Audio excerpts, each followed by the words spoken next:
Dios les bendiga. Hoy quiero compartirles un tema bastante importante para nuestras familias, para nuestras congregaciones, para nuestras propias vidas. Y es cómo enfrentar la situación difícil de la depresión. Cómo confrontar estas situaciones. Empezamos leyendo la palabra de Dios en el libro de Salmos, capítulo 34, versículo 17 y versículo 18, el cual dice de la siguiente forma: clama a los justos, y Jehová oye, y lo libra de todas sus angustias.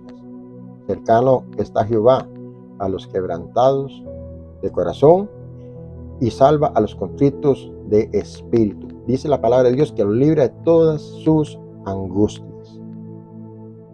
Hay que ver y entender que la depresión en sí ha afectado a muchas personas, inclusive a grandes creyentes en nuestros tiempos.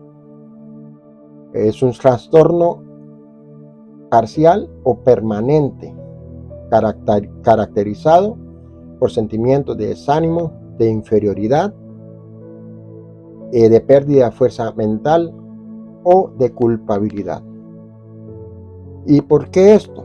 Romanos capítulo 5, versículo 12, dice lo siguiente: que por tanto como el pecado entró en el mundo por un hombre, y por el pecado la muerte, así la muerte pasó a todos los hombres por cuanto todos pecaron. En otras palabras, la depresión que muchas personas enfrentan o hemos pasado en algún momento de nuestra vida ha sido por la naturaleza pecadora del ser humano, por haber fallado desde Adán y Eva hasta nuestros tiempos. Esto se ha heredado de generación a generación. Entonces, es algo que afecta las emociones principalmente. Ahora, vemos que el hombre es tripartito. El hombre tiene cuerpo, tiene alma, que es la personalidad, las emociones, la voluntad, y el espíritu, que es el aliento, el soplo de vida que Dios puso en el hombre. Ahora, hay que ver una cosa: mucha gente dice que la depresión en sí es pecado, y no. La depresión no es pecado, se caracteriza más que todo como una enfermedad. Hay gente que dice que son hasta demonios trabajando en una persona. Tal vez habrá algo que las personas a veces pueden estar con atormentadas por fuerzas negativas, y esto influye, y el enemigo trabaja en la mentalidad del ser humano y falla nuestra forma de pensar, la forma de razonar y la forma de ver las cosas cuando no estamos involucrados en el conocimiento y la palabra de nuestro Señor, y sobre todo si no nos hemos convertido a nuestro Señor Jesucristo. Entonces, hay que ver una cosa importantísima acá, y es que nosotros somos seres humanos. Nosotros no somos robots, nosotros no somos máquinas. Tenemos sentimientos, se ven involucrados. Entonces, la depresión no es pecado, sino veámoslo como una enfermedad. ¿Por qué? Porque afectan diferentes etapas de nuestra vida. Tanto así que tiene que ser tratado por personas capacitadas, personas profesionales, psicólogas, psicólogos, empapados y graduados, y que manejen bien el tema de problemas de trastornos en las personas. Pero cuando se trata de nuestras vidas como creyentes, ojalá que sean personas que le ayuden a usted en la parte espiritual, inclusive, ¿verdad?, que estén empapados del ámbito cristiano y que le pueda ayudar también en la parte espiritual. Por lo general, la depresión viene por diferentes problemas. Número 1, es por causa de genética, herencia familiar. Tal vez hemos tenido algún pariente, algún padre, una madre, un abuelo que tuvo esa enfermedad muy crónica en su vida y pasó a nuestra descendencia. Entonces vemos que por genética esto a veces se hereda. Bien. Segundo, por desequilibrios mentales. ¿Qué es lo que debe entender? Que hay personas que tienen problemas de neuronas psicológicas, neuronas que afectan nuestra forma de pensar. Entonces, hay que ver algo importante acá, y es que nosotros tenemos que ver que la forma de ver las cosas a veces son problemas mentales. En tercer lugar, por eventos de la vida. ¿Quién de nosotros no ha pasado un momento difícil en su hogar, en su familia? Gente a veces quiere quitarse la vida, hay gente que no valora la vida, hay gente que echa todo por la borda de la mar, que pase la vida y que suceda lo que tenga que suceder. ¿Por qué? Porque hay gente que no tiene la culpa. Les voy a dar un caso. Hay gente que tal vez ha sido abusada desde su niñez y vienen con trastornos. Y esa persona al final dice, yo no valgo nada. Hay personas que han pasado una niñez muy difícil donde sus padres, sus madres, sus tíos o abuelos han abusado, no solamente físicamente, sino mentalmente, y han golpeado, han herido los sentimientos de nuestras vidas y han maltratado hasta con cosas que no tienen que hacer nuestros cuerpos, y se han abusado de una disciplina.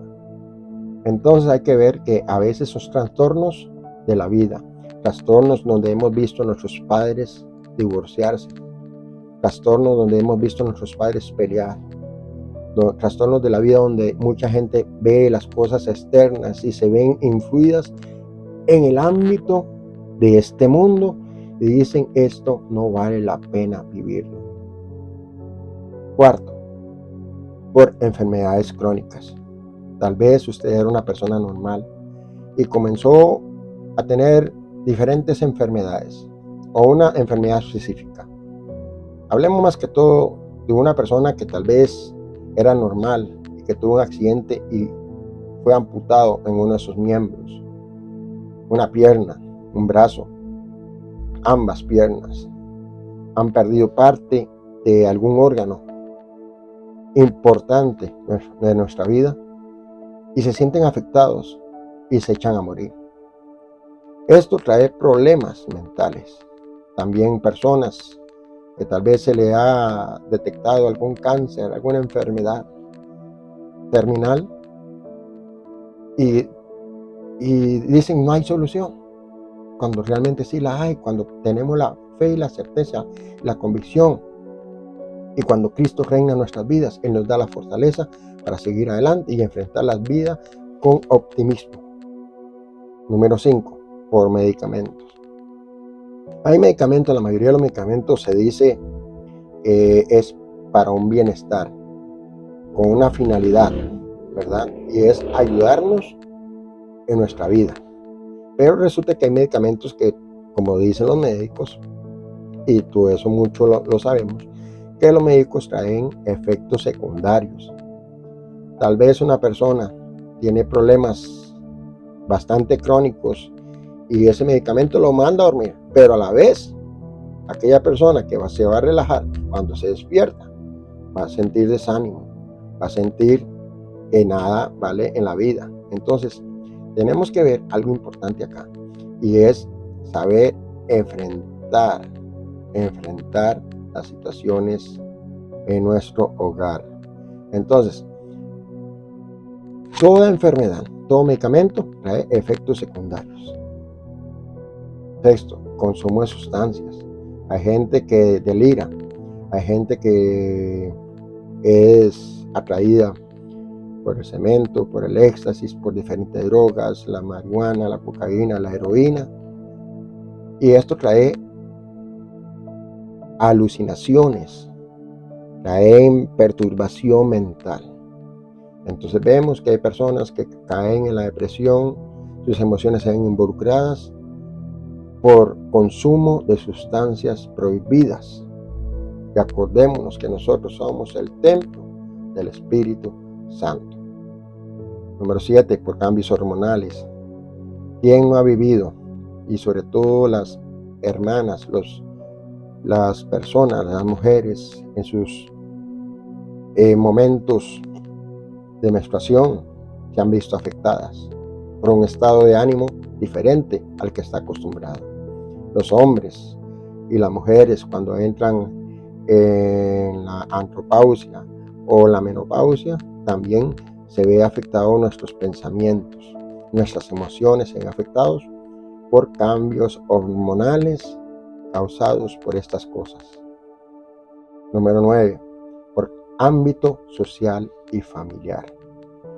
Como dije, personas que han visto afectadas por diferentes situaciones en sus familias, se ven afectadas y reaccionan con el tiempo y valoran la vida o ven la vida diferente a como Dios la ve.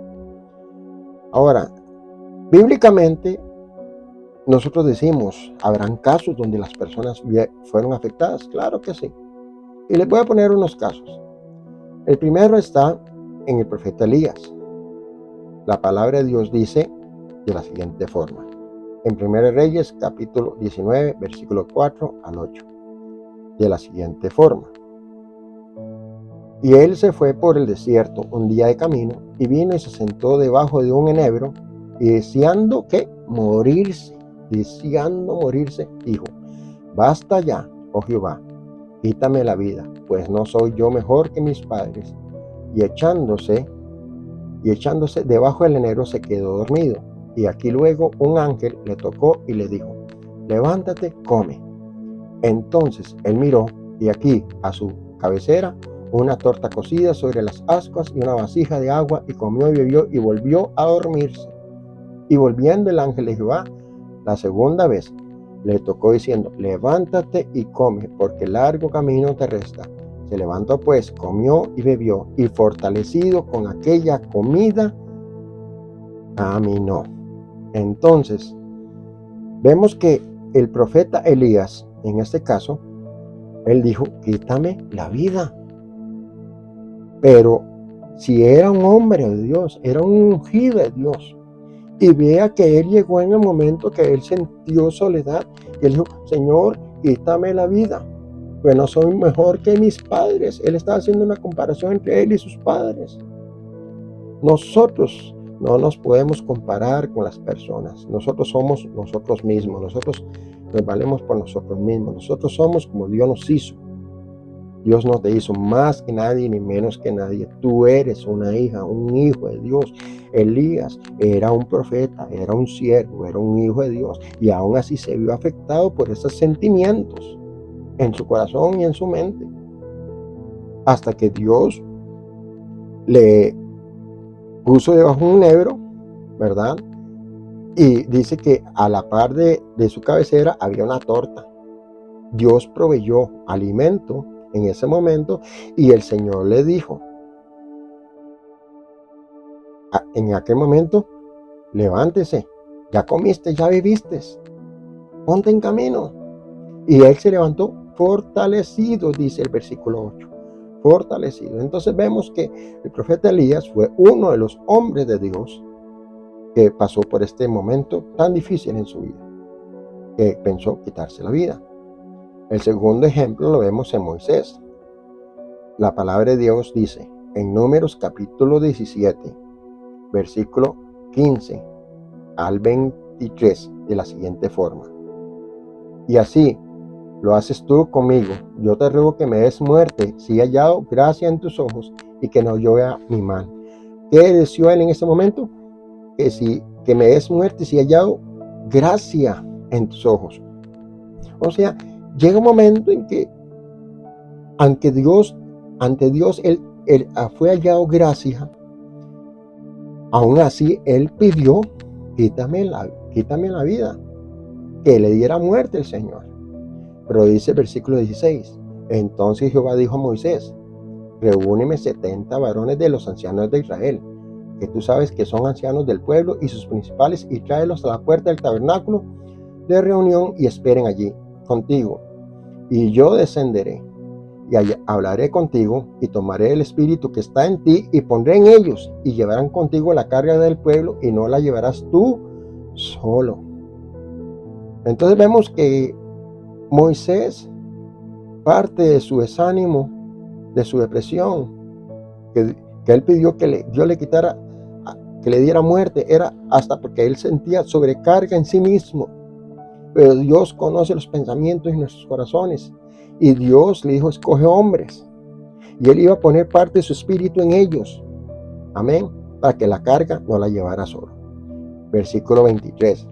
Entonces Jehová respondió a Moisés, ¿acaso se ha cortado la mano de Jehová? ¿Acaso se ha acortado la mano de Jehová? Ahora verás si cumple mi palabra o no. Y Dios le dio respuesta. Hermanas y hermanos, qué importante es ver y comprender que no estamos solos. Ante todo pensamiento, ante toda crisis, dobla rodillas, métete en el aposento en secreto con Dios y Dios te va a dar una respuesta. No estás solo. Siempre me acuerdo aquella reflexión de que un hombre triste, aburrido, desanimado, él sentía mucha tristeza e iba por la orilla del mar, pero en eso oyó una voz de los cielos que le dijo, mira hacia atrás. ¿Y qué es lo que ves? Señor, lo único que yo veo son un par de huellas. ¿Y qué le dice el Señor? ¿Has visto un par de huellas? Sí, pero es que yo, dice el Señor, te he cargado en mis brazos. No estás solo, Dios está contigo. El tercer ejemplo en la Biblia está en el hombre más conocido en la palabra de Dios, que es Job. Job dijo, maldito el día de mi nacimiento. Y eso lo podemos ver en Job capítulo 3, que dice así desde el versículo 1. Después de esto abrió Job su boca y maldijo el día su día. Y clamó Job y dijo, perezca el día en que yo nací. Oiga, hasta tal punto que dice que hasta el día que fue concebido, versículo 12, y bendijo Jehová el postrer estado de Job más que el primero, porque tuvo 14,000 ovejas, 6,000 camellos, 1,000 yuntas de bueyes y 1,000 asnas, y tuvo 7 hijos y 3 hijas. Job había sido probado, pero él permaneció fiel a Dios en todo momento. Perdió a su mujer, perdió a sus hijos, perdió su ganado, perdió sus campos, perdió sus siembros, perdió todo. Pero Dios le proveyó hasta tal punto que Dios le multiplicó todo lo que le había perdido. Entonces Dios es nuestra provisión en todo momento. También el cuarto paso es Jeremías. Jeremías en capítulo 20, versículo 14 dice, maldito el día en que yo nací. Qué dura esa palabra. ¿Y cuántos no hemos pensado así? Maldito el día en que yo nací. El día en que mi madre me dio luz no sea bendito. Inclusive vea que estaba diciendo en ese momento él estaba paseando hasta el día de la felicidad que él nació y aquella alegría que tuvo la mamá de Jeremías. Jeremías dice que hasta inclusive el día que él nació, ese día sea maldito. Qué duro para una madre, que un padre vean a sus hijos y nosotros o una persona diga esas palabras. No, Dios nos ha dado la vida y Dios nos escogió desde el vientre de nuestra madre. Isaías 49, versículo 1, si lo quiere leer aparte. Pero hermanas y hermanos, siempre recordemos, amigo usted que me ve, Dios te escogió a ti desde el vientre de su madre y fue de gran bendición ese día. Y nunca se avergüence de ser llamado hijo de Dios. Nunca se avergüence de los problemas, de las situaciones, si Dios está contigo, ¿verdad? Para finalizar, en Éxodo 14, versículo 14, dice la palabra de Dios, Jehová peleará por vosotros y vosotros estaréis tranquilos. Jehová pelea por ti. No se aflija, no se desborone, ¿verdad? Cercano está Jehová a los quebrantados de corazón, dice la palabra, y salva a los contritos de espíritu. Salmos 34, versículo 18, como ya lo vimos al principio. Gloria a Dios. Entonces, veamos que la palabra de Dios dice que si usted se siente contrito, se siente humillado, se siente triste, se siente atormentado, con ansiedad y todas estas cosas, desórdenes hasta financieros que nos deprimen el estado de su vida en su hogar, que mucha gente no te comprende, que tienes pocos ingresos, pero Dios va a hacer tu provisión. Agárrate, afiánzate en Dios. ¿Sabe qué dice la palabra de Dios? En 1 Pedro capítulo 5, versículo 7, perdón. 1 Pedro 5, capítulo 5, versículo 7 dice, echando toda vuestra ansiedad sobre Él, porque Él tiene cuidado de vosotros.